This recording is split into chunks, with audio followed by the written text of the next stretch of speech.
Imagine reaching into a power so great it might change your life and perhaps your healing path.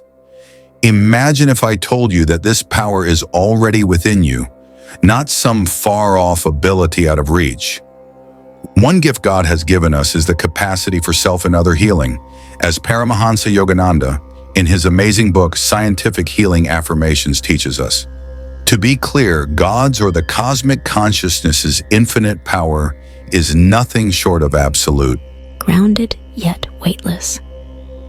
Own your space. Embrace your flow. When we compare the human mind's potential to the immensity of cosmic consciousness, we can perceive that divine power is substantially greater. This is why Paramahansa Yogananda advises you to seek divine guidance first and foremost. Though the universe's power is limitless, this does not mean you should ignore the incredible abilities you possess. God has equipped you with the ability to choose, concentrate, believe, reason, and understand. These abilities allow you to take charge, especially in situations involving emotional or physical anguish. Strength in stillness, beauty in motion. God is gracious to people who treat themselves well. Use your mind as it is meant to be used. Always call upon divine direction to assist you. The healing you search for begins with you. The power you require is already under your control. Are you therefore ready to harness this remarkable power? Today, embrace your spiritual potential and see healing start. Your trip of self-empowerment and divine connection is just waiting. The capacity of man endowed with by God to heal. Remember that God or the cosmic consciousness is the only force existing that is more strong than everything else. Cosmic consciousness has significantly greater force than the strength of your own intellect or those of others. This is the reason I think you would seek his help all by yourself. This does not mean, however, that you should discount the power your mind controls or that you should grow unresponsive, indifferent, or naive. Remember that God is good to those who treat themselves well. The fact that he has given you the ability to will, concentrate, faith, reason, and common sense can help you to assist yourself in circumstances wherever you are lying about having physical or mental pain. You must employ these abilities completely and pray to God for help at the same time. Remember that you should not rely just on your ego or bound yourself to it while you are trying to free yourself from a problem or sickness by applying your willpower or common sense. This will help you to get divorced from the divine force. Either during the affirmation or the prayer, I vibrate the. You always feel as though healing others or yourself is using a power you own, but in fact, this is a gift from God. Always keep in mind that you, like his beloved son, are using the will, reason, and other gifts you have received from him to face the demanding obstacles life offers. It is not simply God who is operating here. Striking a balance between the modern view of depending just on one's own ego and the conventional wisdom of depending on God for a great degree of one's needs calls for a logical approach. Practicing the several affirmations requires a different mental attitude every time one does so. For instance, PO, statements based on will should be accompanied by a strong will. The statements based on you on the feeling should be accompanied by the dedication. Statements based on reason should be accompanied by intelligence and by the devotion. Statements based on imagination should be accompanied by a strong imagination and by the faith.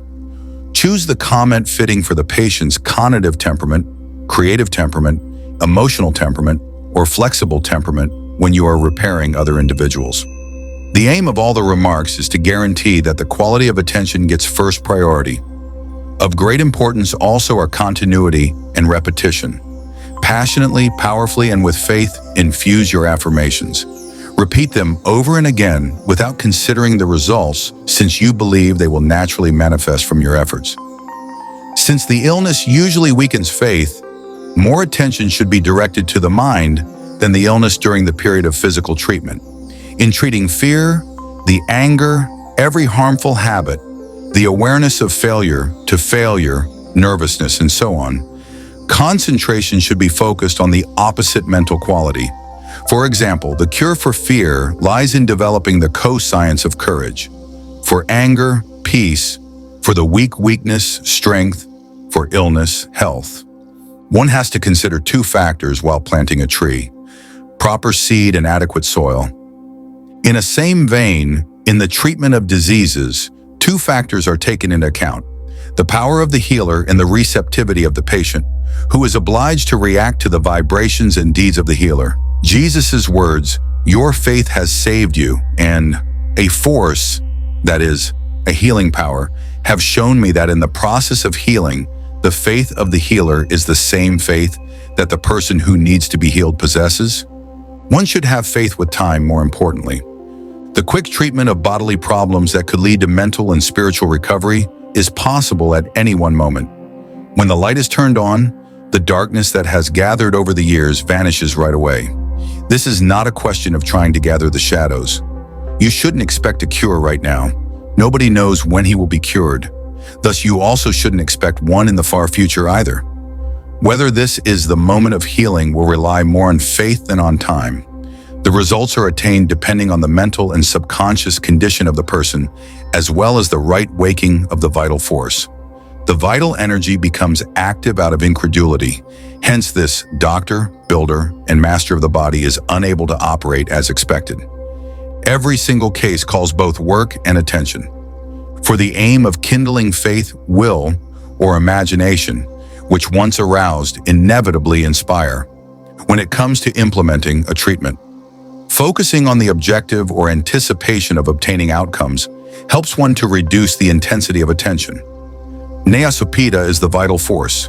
Without will or trust on the part of the individual, healing cannot occur. Reawakening the will, the faith, or the imagination that has been weakened in a patient with a chronic disease takes time. This is so because the patient's brain cells show carved grooves of the consciousness of disease behaviors. Just as it takes a lot of time to acquire a negative habit, such as awareness of the illness, at times it takes a similar length of time to acquire a positive habit, to start seeing health concerns. Order of the healing process. 1. The recovery from diseases influencing the body. 2. The healing of psychological problems including but not limited to anxiety, wrath, poor habits, ideas of failure, a lack of initiative and self-confidence, and other such situations. 3. The healing of spiritual diseases including but not limited to ignorance, indifference, a lack of purpose in life, pride and intellectual dogmatism, metaphysics that is totally theoretical, skepticism, a tendency to arrange and try the material manner of life, ignorance of the rules of life and one's own divine nature, and so on.